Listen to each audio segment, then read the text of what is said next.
Their lipsticks are incredible. I love them. I just threw that on the ground.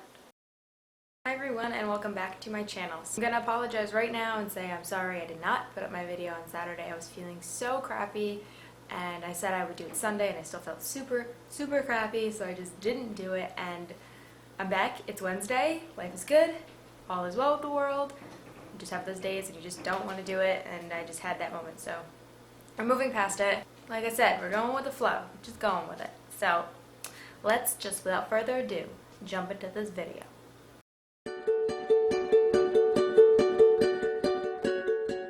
As you may already be able to tell by the title, this is my just disappointing products video. These are products that I have tried out and I just don't like. Quick disclaimer though, these are all brands that have great stuff in their lines. Sometimes they just don't get it right. Just the same thing happens with clothes or with food or makeup or anything like that. One brand is not going to get it right every single time. So these products were things that just didn't work for me. I didn't particularly enjoy them. That doesn't mean that they're not great. Some other people might love them, or maybe I'm using them wrong, which if I am, please feel free to tell me. I'm not a expert by any means. So also, let's get this out of the way. I burned myself. I spilled soup on myself at work, so I have band-aids covering up all of my wound. So that's what that is, in case anyone was wondering. The first thing I found really disappointing, even though I have used quite a bit of it, and that would be the Real Techniques Deep Cleansing Gel. And this is a gel for brushes and for cleaning just beauty instruments in general. This I thought would be great. There's not that many deep cleansing stuff that is in the drugstore. This is not in the drugstore, it is at Ulta, but it's drugstore priced. And I was like, let's give it a shot, why not? I just found it didn't foam. It just didn't seem to really get anything super clean. I couldn't get it to really lather up with some of my bigger brushes, and I was a little bit disappointed in that. I found that using just a regular shampoo worked really well, and sometimes I'll use it here and there just to kind of try it again, and I keep trying it because I did buy it, so why waste it? But I just felt it didn't get my brushes as clean as a shampoo would. So I think that this is not really worth purchasing and going out to buy. It is more expensive than shampoo, so if shampoo is going to work better, I don't see why you'd buy a brush cleanser specifically if something that's cheaper is going to work probably better. So that's my only problem with this. Real Techniques make amazing brushes, so I really thought that the brush cleanser would be on point, but sometimes you miss. Next is something I am a little bit, I don't really understand why I'm putting this in my video because it's just a sample, but I disliked it to the point where it went into this bag, where I didn't just throw it away. I was like, I have to let the world know how terrible I thought this was. It is the Touch & Soul Feel Like Honeymoon Primer, or Skin Base, and it says it can be used as a primer or a moisturizer, or it's a 2-in-1 product. I disliked this so much, and this is a Sephora product. It is $24 in full size. I don't know why. It is the only thing that I have put on my face and immediately take it off. I put on my makeup over it and I took it right off. It was just like, I can't do this. It's that bad. What this says is it is a 2-in-1 lightweight gel primer and moisturizer that freshens and revitalizes skin, has a unique honey texture, has intense moisture, perfectly primed skin, improves complexion, and boosts natural radiance. It has collagen in it with natural extracts and vitamins that are supposed to firm and brighten your skin and all of that. And in theory, this sounded great. I was so excited to give this a shot. I put it on. It felt pretty good going on. It didn't seem too sticky or anything like that. But I put my makeup on over it, and everything just got clumpy and patchy, and just in a way that it never has before. That's why I knew it was this product, because it's never really done that, and it's not done that since. So I'm just narrowing it down to this one product that I used only once, and I was just so upset with how crappy it was, because it's got so many great claims on it. Hydration, glow, baby skin, all sorts of great things that you want your primer to be doing.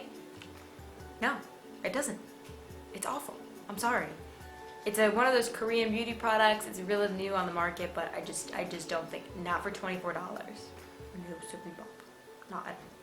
The next thing I have is actually something that I recently saw. I think Kathleen Lights put this as one of her favorites, like that, where she really loved it, and I just did not like it at all. I was so surprised to see it, because I was like, really? Are you sure? And it is by Wet n Wild. It is their One Step Gel Wonder. And I have this in the shade Condensed Milk, which I thought would be such a really nice nude color. And I was really into the Revlon Gel Envy, and I still am. I think that those are the best not gel nail polishes. But this just, no matter how many coats I put on, I could not get it to not look streaky, and I couldn't get it to be completely opaque or anything. It just looked so bad that I took it right off and put on my Revlon actually right afterwards, because I just thought that this was just no good. Even though it was like super cheap, it's like $2.99, and the Revlon is more expensive, but I just didn't like it, and it just did not sit on my nails well. It didn't look very nice. It looked as cheap as it was, to be honest with you. So this was super disappointing, and I definitely just think that the Revlon Color Stay Gel Envy is so much better, and I swear by that. So if you're looking for gel nail polish that's not gel nail polish, don't try this, because Wet n Wild makes some great things, and that's really why I was drawn to it, because I love a lot of their products, but just not this one. Next is another thing that I am super disappointed I didn't like. I wanted to like it so badly, and it's actually a relatively new product, but when I saw it on shelves, I had been like toying with the idea of getting it, and it is a drugstore product. A lot of these are drugstore products because I am a little bit more willing to just spontaneously grab a drugstore product, whereas with high-end stuff I do my research, so I don't have many high-end things that I dislike greatly. So that being said, that's the theme here, so I'm just putting that out there. But the thing I want to talk about is the CoverGirl Plumpify Blast Pro, and I have it in the waterproof formula, and it is a mascara. And look at this brush, okay? Just look at it. So look at this brush, is just gigantic. It has like a million bristles. It actually twists. I'm not sure if that shows up on camera, but the brush itself like twists down. And there's like a ton of bristles, and it looks like it's really gonna grip onto all of your lashes and just like make them just gigantic. My main issue with this is that when I was going to put it on, it didn't feel like it grabbed any of my lashes. It felt like it was just like gliding over them and like not actually gripping down on the root and like brushing them up. I just couldn't seem to get product onto my lashes in a way that looked nice. I really think that there's just too many bristles, and it's just too much going on that there's no room for your lashes to actually get in between them. So it just didn't seem to do much at all for how big the brush is and how many bristles it has on it. You would think it would really be lengthening and volumizing and all of that. It's just not. The brush itself is just too big. It felt really unwieldy and just cumbersome to be brushing through my lashes. It just was the brush itself. The head is just too large for me. I'm definitely going to stick with my Maybelline Lash Sensational, because that is where it's at for drugstore.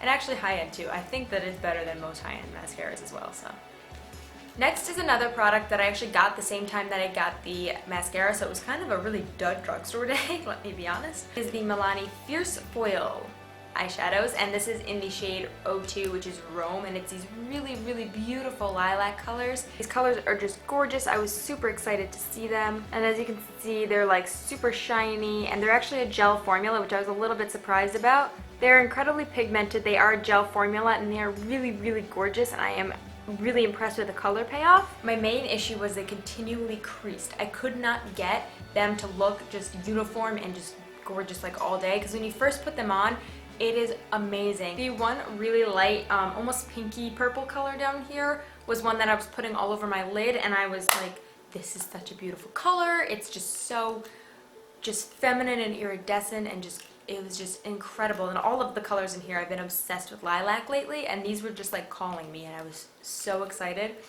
But once you put them on and you just wait only like, I'd say half an hour, not even, they get creasy and patchy, and they just don't look as good.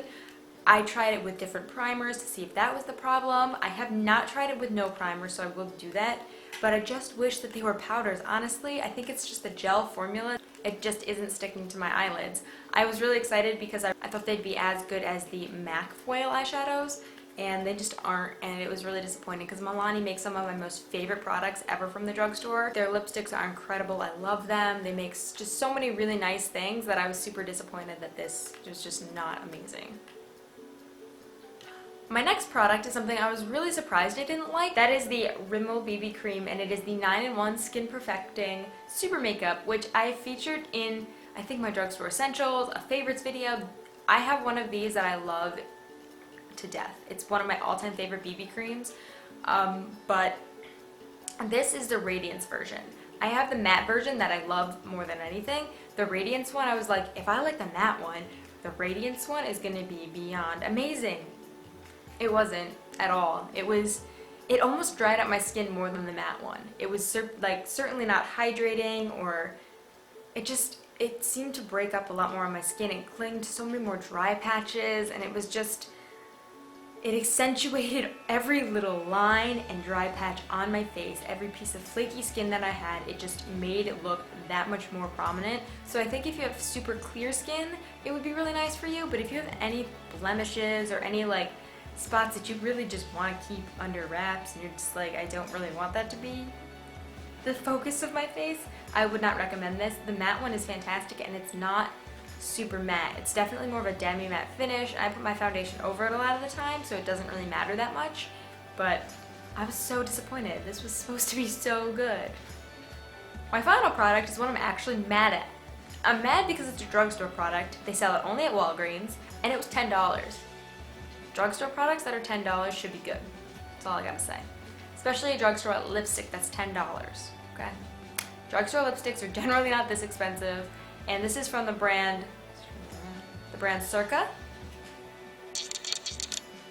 So this is from the brand Circa, a brand I've never actually even heard of before, but apparently I think it's exclusively at Walgreens.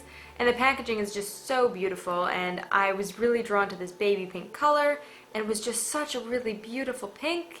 Here's what it looks like swatched on my hand. It is like just a really gorgeous baby pink color. It does have a very strange smell to it, almost like a cleaning product would. But that was fine. Like, it didn't really bother me. The smell was not the problem. And on my hand when I swatched it, I was like, oh, this is great. I may have found a new favorite lipstick. It was just so patchy on my lips. I like with the theme with a lot of things, it clung to every like little peely bit of my lip, and it just sunk into all the cracks, and it didn't look uniform and glide on the way that it does on your hand. So for $10 at the drugstore, you want a really, really great lipstick. You want something that is like comparable to high-end lipsticks, but I was really just disappointed at how it sat on my lips and just sunk into every little crack and made everything look a little bit worse on my face. And it made you look like you had been like biting at your lips all day, or you'd been wearing a lipstick for hours and hours. And it had the same effect that like a liquid lipstick would, but it's just a regular lipstick. And I have this in the shade 02, which is Bridget. And I just thought it was such a pretty pink color, and I was just really upset that it did not follow through. I really think that if you are looking for a drugstore lipstick and you don't want to break the bank, go with Essence. Their lipsticks are $2.99 and by far my favorite. I'm actually wearing this one on my lips today. It is the Essence in 06 Barely There. It's this beautiful like brownie pink nude. It's really not quite as pink as the other one, but it's definitely just like a gorgeous rosy pink. Here it is swatched in my hand next to the Circa one, and it is a little bit darker in color, but the formula is just so much better. It's a million times better, and I am sure that you could find a pinky, a baby pink color like that in the Essence collection. I actually do have a pink color. It might be a little bit darker than that one, but you could definitely find another pink color like that. And these are $2.99. They're super hydrating. They just last all day. They're just absolutely fantastic. And when they start to come off your lips, they don't look like the lipstick is coming off. It just naturally fades in with your lips, and you just reapply it, and it's because it just fades so nicely and naturally that it's just amazing. Definitely think these are the best drugstore lipsticks. For $2.99, you really can't beat them. That is it. That is my disappointing products video. I am really sorry if it's a little bit negative, but these are things that I've been hoarding underneath my counter for a while, and I was just thinking, when I go into the drugstore, it's something that's not reviewed as much, and sometimes I don't know what's good, and it sucks to kind of go in and like be excited about a product and then be really disappointed. I kind of wanted to make this one so you guys can kind of know what worked, what didn't work. For me personally, obviously this is a very personal thing. I just hope it helps somebody. And if you guys aren't already, please subscribe. The button is down below, little red doohickey. And if you did enjoy this video and you want to see others like this, or you just want to see more stuff from me, please give this a thumbs up. It is just great. I love to see it.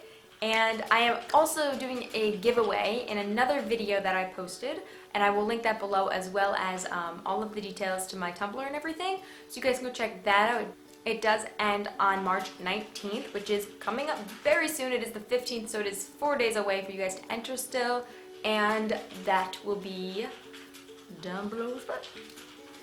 Thank you all so much for watching, and I love making these for you guys. It's meant a lot with how patient you guys are and just your kind words and all of that, because I was feeling super down, and I really appreciate you guys all kind of just like sticking by me and being patient, as I said. So thank you so much, and I will see you guys again in my next video. Bye!